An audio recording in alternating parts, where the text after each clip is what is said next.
to our next session. We have now a talk titled Python for Humans. So please give a warm welcome to Kenneth Reitz.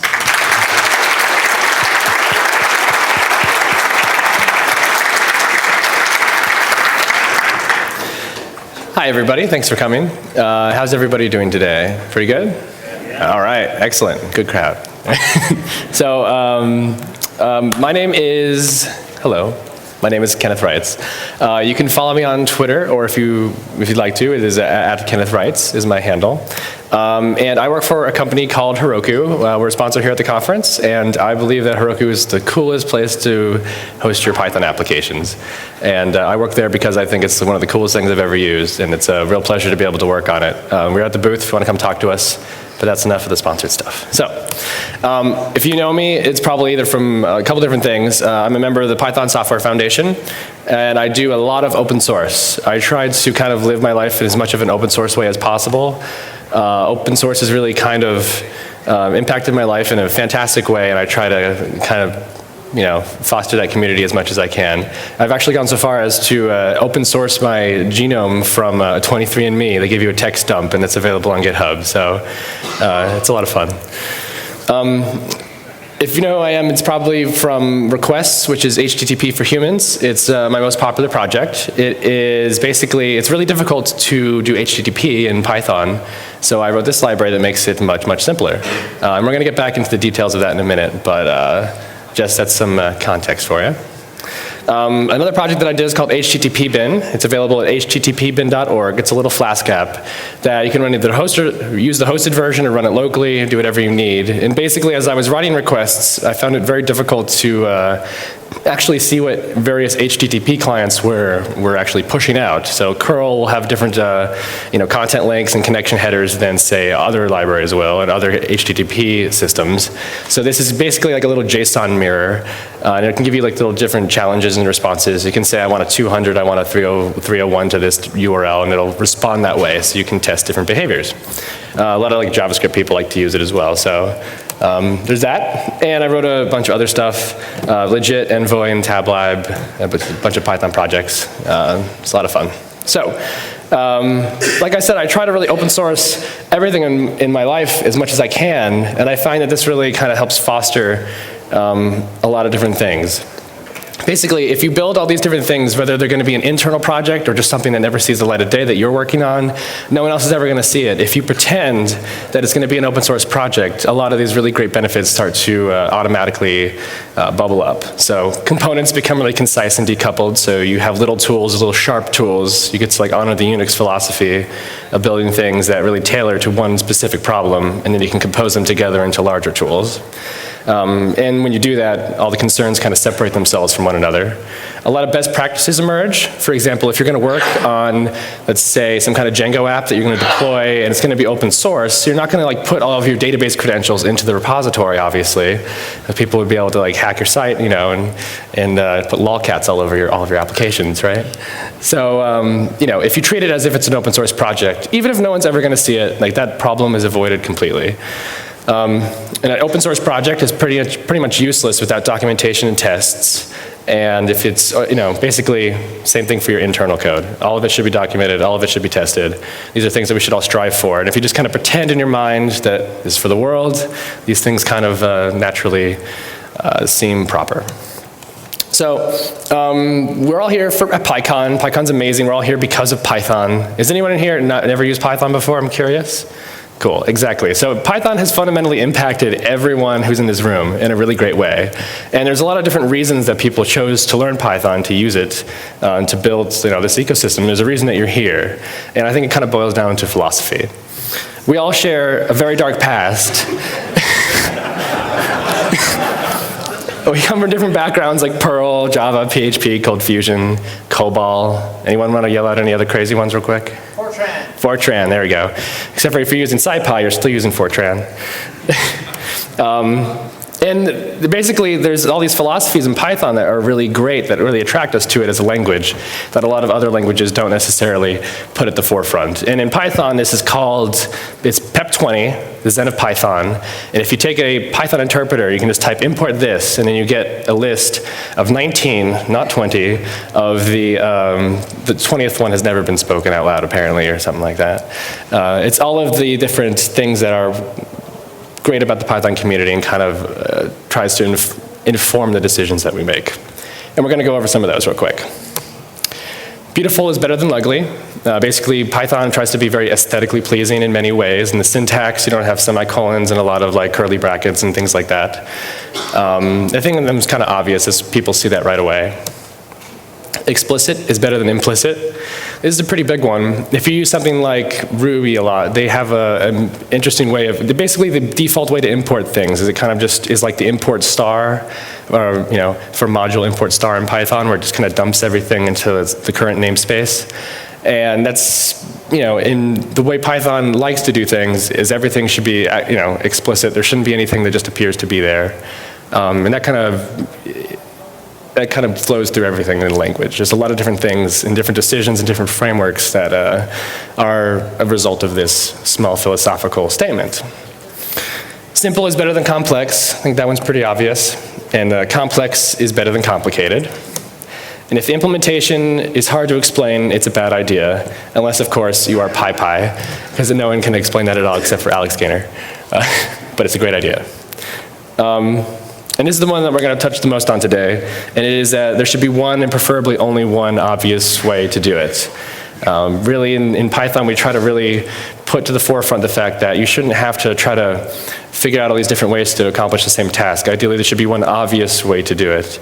That doesn't mean that there can't be other alternatives that are good options for different reasons, but if you don't need to think about something, there should be one thing that is the default option. So, you've chosen Python as your new language coming from your dark past. There's all these different philosophies that you see, and you're real excited, right? Like Python's going to be the perfect thing. You finally found a community that gets you and that gets your ideals. So welcome to paradise. Lies. Unfortunately, this isn't the case, and I'm going to show you why. So let's say we know Ruby. We're Ruby developers for some reason, and we're going to take this very simple piece of code, and we're going to push it to. We're going to rewrite it in Python, and we're going to go through the steps that are required there. So basically, what we're going to do is we're going to hit the GitHub API with our username and password, and then we're going to get a response from it. Very simple. This is something that if you're trying to integrate with anything, it's just kind of like a hello world basically for Ruby. So the first thing you do in Ruby is you require a module called net/http, and you require a URI module. And then you parse your URL from the URI module and call it URI, get a reference to it.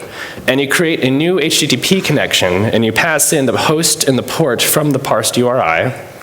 You flag the HTTP connection to use SSL.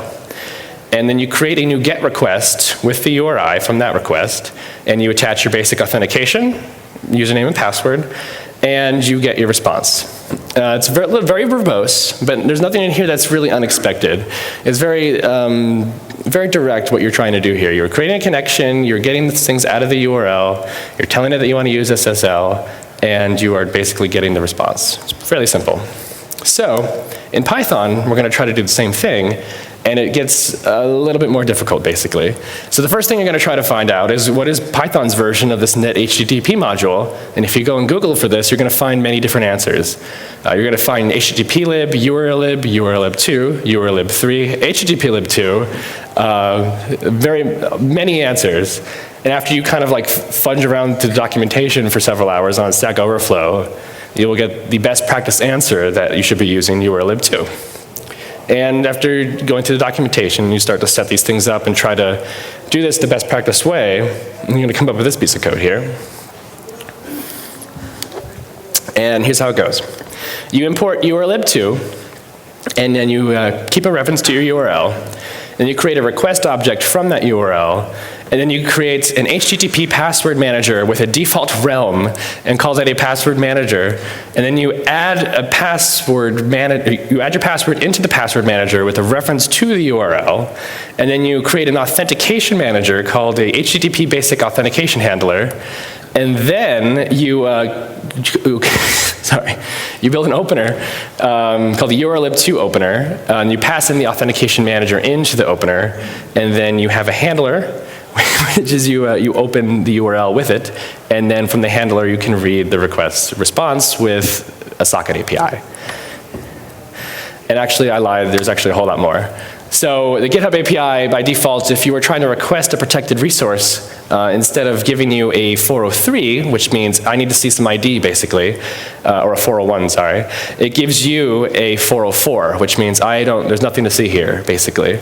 And if you go by the RFCs, and this is very best practice, super best practice type of way, you'll never send the basic authentication to the server at all if it never asked for a 401. So we had to rewrite this thing here to make it go anyway. And again, in Ruby, we explicitly attached that to the request. We told it to send it with this request, and in urllib2, it did not. So we had to do this. Anyway. So, admit it. If this was you, I think that or if this was me, I would never come back to Python ever. I would kind of turn around and be like, all those ideals, all those things that they said they love are just blatantly false. And I think that this is a really serious problem. Basically, it's unclear which module it is to use. Prognosis seems to be urllib2, but the docs are useless. Like, if you go through the documentation, it actually doesn't tell you how to do this. If you go online, there's a lot of different things that do tell you how to do it, and it's very useful. But you have to, coming to those docs is very difficult. And it's not a very good API, in my opinion. And I think this is a really serious problem. A lot of people think you can just kind of re-engineer your way around this, and it's not a big deal. You write the one little shim for every project that you're working on, and you don't have to worry about it. But really, HTTP is the way we communicate today. And if you're building, the world is changing, and all this startups and these companies and these tools that are changing the world are all based around HTTP. And that should really be as simple as a print statement. The solution is simple to this problem, I think, and it's that you should build a tool that allows you to do this very easily. And I call these pragmatic packages, and I think that Python needs a lot more of them. Pragmatic means dealing with things sensibly and realistically in a way that is based on practical rather than theoretical considerations.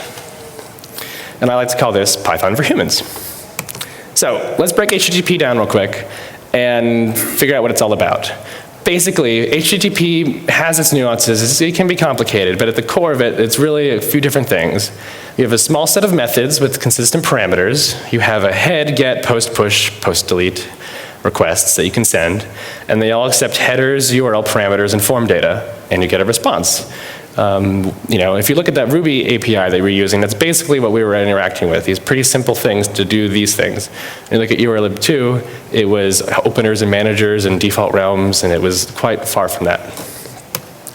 So urllib2 is toxic, in my opinion. It's overly engineered.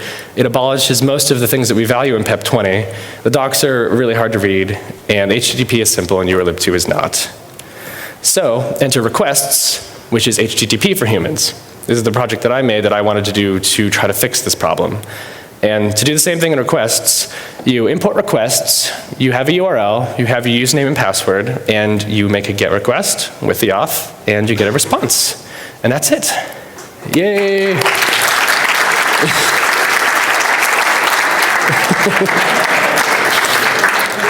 Achievement unlocked.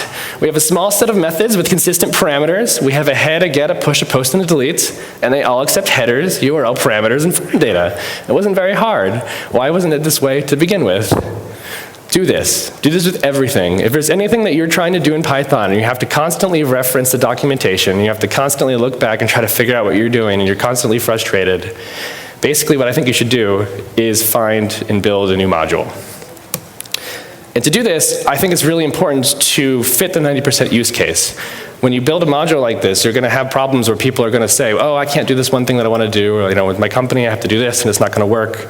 And basically, it's really important to fit the 90% of what people actually want to do. If you look at urllib2, it's really difficult to do basic things, but it's extremely powerful, and you can do crazy, crazy things that many people, I'm sure, do take advantage of, but at the end of the day, if you're sacrificing the usability for 90% of your users, that's not something that I personally would want to do. So, basically, the statement around this is that API is all that matters in a package like this, and everything else is secondary. And I mean like everything. Features, efficiency, performance, corner cases, all these things are really important, but I think that they're second class to the API that you want to build. They're all things that can be improved after you come up with the API that you want. To do this, I start by writing a README before I write any code at all. And what I do is I go through the steps of basically you write the example documentation. Like, here's a real simple thing that you want to do with this library. You can import it, in your text file, and then you can use it for a little bit. And you go through the steps of here are the responses that you're going to get. And you go back and you can create the entire API in the background that actually makes these things happen. And that allows you to really focus on the problem at hand, as opposed to engineering something that kind of, you're building it from here and you're building it there, and it doesn't really feel right in the end, like URlib 2. So once you do that, you can pivot. And a good example of this is, again, with requests. When I first built it, it was really not very powerful. It was really simple to use. It was really crappy code inside. It was built on top of URlib 2, which made it an absolute nightmare to work with, obviously. But I know, when you're actually using it, you didn't have to think about it, which was nice. And it really resonated with people because of that. So over time, the feature set grew, and the API was never compromised at all. So today, it supports cookies, sessions, content integration, all this crazy stuff, which is awesome, and it helps people a lot. It's been downloaded over 2.6 million times from the cheese shop, and a lot of really cool companies and organizations use it. And it's all because I started with this really nice API. And of course, cool story, bro. Like, why am I telling you all this? Why is this important? Basically, we all need better APIs, and we all want better APIs. If you build something like this, people will come and they will use it, and it doesn't have to be perfect right away. It can be improved over time. So it's worth your time as a developer, and it's worth everybody else's time as a user. Python has a lot of other barriers to entry in the ecosystem that I'm kind of going to go over real quickly. URlib 2 is the first example. We're going to go over some other ones that are a little bit pain points for new users. Here's a good example is file and system operations. Does anyone ever have this problem where you're going to go and mess with a file or a path and you never know which library you're going to use? Anybody? Anybody? Excellent. See? This is a huge problem. You don't know if it's sys or shutils or os or os.path or io. I'm not saying those modules shouldn't exist or that they shouldn't be there. That's very important stuff. But it would be good to build some higher level modules that people could use. And there are some good ones that are available. But this is a good example. This really makes it difficult to run external commands, for example. The subprocess module has a pretty terrible API. It's just the C API. It's good, but you can build something on top of it that allows you to use it more easily for that 90% use case. And I think this blocks DevOps people from adopting Python, because it's really hard to shell out. All right, so quick show of hands. Who here uses Python on Mac OS X? Wow, geez, that's awesome.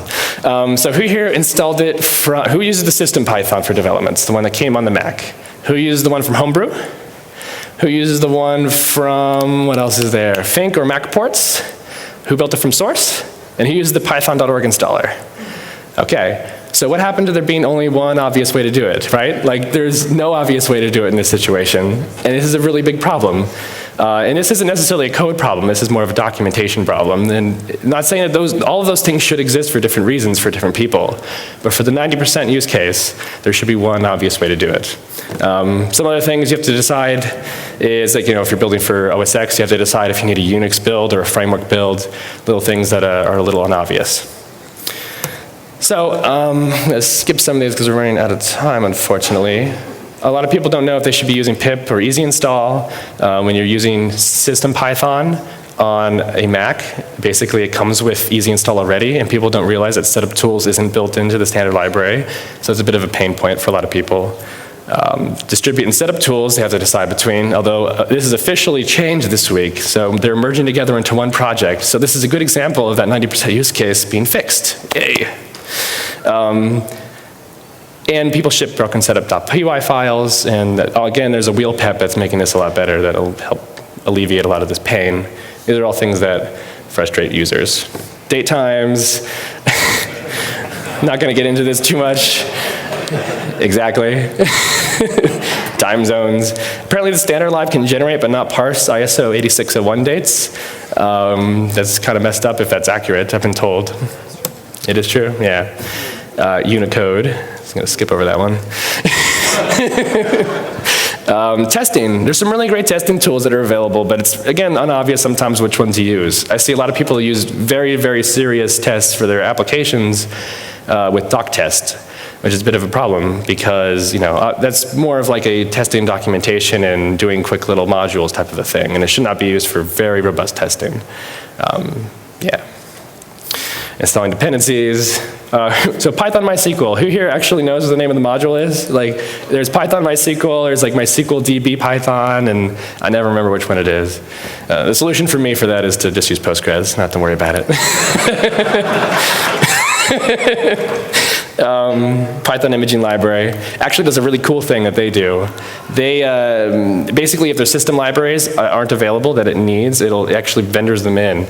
It takes them and statically compiles itself against them. And I wish I'd see a lot more projects do that because it makes it a lot easier to install. So my solution to all these problems is a thing called the Hitchhiker's Guide to Python. It is, well, it's not all these problems, it's not a solution at all, but it's a take at maybe helping. It's available at python-guide.org. And of course it teaches you to never panic and always carry a towel. And basically it documents your best practices for Python. There's a lot of tribal knowledge and things that aren't necessarily written down that everyone kind of learns as they become a Python programmer and they're involved more and more in the community. It's a guidebook for newcomers. It's a reference for seasoned veterans. So let's say you're going to be you're a web developer and you want to switch to scientific computing. This guide will have things that'll kind of like show you SciPy and Numba and all these things that are really cool, and like the Anaconda package or distribution. So things that would be kind of difficult to find otherwise maybe. Yeah, so it'll like recommend distribute pip and virtualenv out of the box. It'll install resistance to doc test for serious testing, and it'll teach everyone to use datetime.utc now instead of .now. There's only one rule. I'd love it if everyone in this room would it's a lot of work to be done. I'd really like it if everyone could help and add documentation for things that are important to them. There's only one rule, and it's that there should be one and preferably only one obvious way to do it.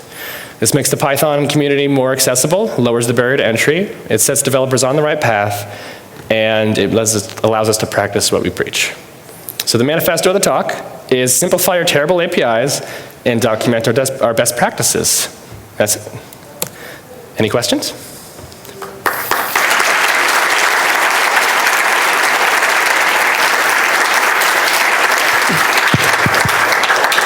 All right, so if anyone has any question, please proceed to the mic. Okay. I do have one question myself. Yes. How do we prevent not making the problem bigger by trying to solve it? So that if we want to simplify a library, we create a new library that looks simpler, but it's still another new way to do it. Yes. Basically, I think it's more of a social problem than a technical problem. And usually if there's one thing that works really well, socially people will be attracted to it and people will use it, and it'll kind of ideally become the best practice. And then ideally, once that's the best practice, maybe it can be turned into a PEP, it can be put in the standard library, or people can just use it because they know it's good. That's my take on it.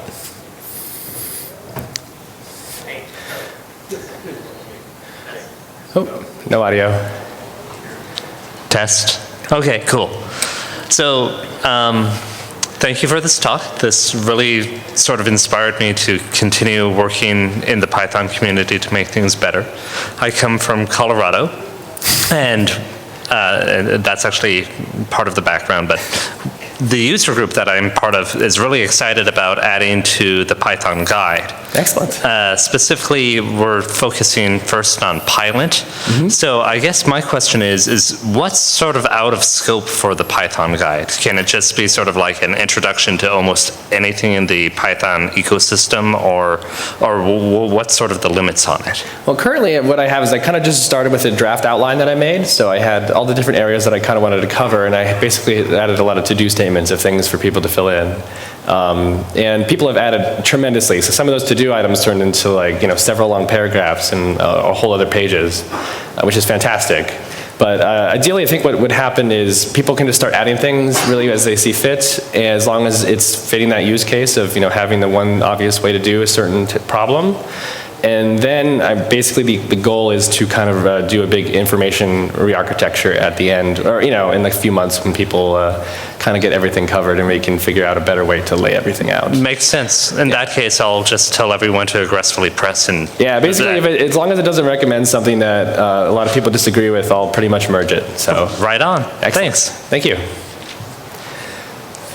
So it almost sounds like it's a, thanks for the talk, by the way, awesome talk. Thank you. Is the guide in GitHub, and if so, is there a Python 3 branch, or does the guide advocate specifically against Python 3? At the moment, it explicitly advocates for Python 2.7, and I think over the course of the next 2 years, it's likely to change. But I think at this moment in time, 2.7 is the best practice for the 90% people. So it's available on GitHub, GitHub/Kenneth Reitz/Python-guide. If you're on the website, you can click on the Fork Me button at the top, or Fork Me on GitHub. And basically, if you send a pull request, if it's merged, it's hosted on Read the Docs, so it'll be live within like 2 minutes automatically. So it's pretty simple to get started. Great, thanks. Thank you. I'm curious when you think about the deficiencies in the standard library. So HTTP is very important and request is fabulous, but telling a newcomer to easy install pip and then pip install request is also like not ideal. So in an ideal world, like what do you think should be happening to improve the usability of these tools? It's a tough question to answer. Basically, I think packaging should be, I don't think there's any way around using packaging for the most part. If you're going to build something, I'm personally not a developer that uses the standard library tremendously. I know a lot of developers that can build incredible things using only the standard library. But I think, if you look at the way the community works, and pretty much everyone uses, packages and pip, and I think easing that entry into the system and making pip as easy to use from the beginning, and installing it as simple as possible, I think is ideal. Thanks. Mm-hmm. So I'm kind of curious, would you like to see requests integrated directly into the standard library, or would you prefer to keep it separate so that you can kind of continue to iterate on it at a rapid pace without having to tie it down to specific versions of Python? And as a second question, do you feel that that's a good thing for libraries to start out as third-party libraries and then move in, or should they just stay third-party, or how do you feel? I think ideally it's really great for a library to be third party and to be developed, and then it can be basically responded to by either something like a PEP or the actual Python maintainers or the community at large. A good example of that is I was complaining on Twitter one day. I was working on tests for requests, and I make it support Python 2.6 to 3.3, and I couldn't have a Unicode literal that was explicitly Unicode in both languages. So I tweeted that we really need the Unicode literal in Python 3, and then Armin found that, and he was like, yeah, absolutely, and then he went and did all this ridiculous amount of work to get this PEP passed, and Guido humbly accepted it, and it was fantastic. So basically, I don't know, I wouldn't say speak with volume, but speak with action mostly. I guess it's not a perfect example because I just tweeted. But that's a syntax thing, so it's different. But having a library that people are using, I think ideally people can respond to that and guide that. So for requests, specifically, I have been historically very against putting it into the standard library because I was very rapidly iterating on it. I recently launched 1.0, which stripped out a lot of the things that were unnecessary and kind of abstracted it out, so you have a lot of pluggability into different things, and removed a lot of the things out of the core. So now the core is pretty simple, and there's not a whole lot of features that need to be added. I'm actually underneath the perpetual feature freeze for the moment, and I really want to foster having people, add third-party modules that interact with it.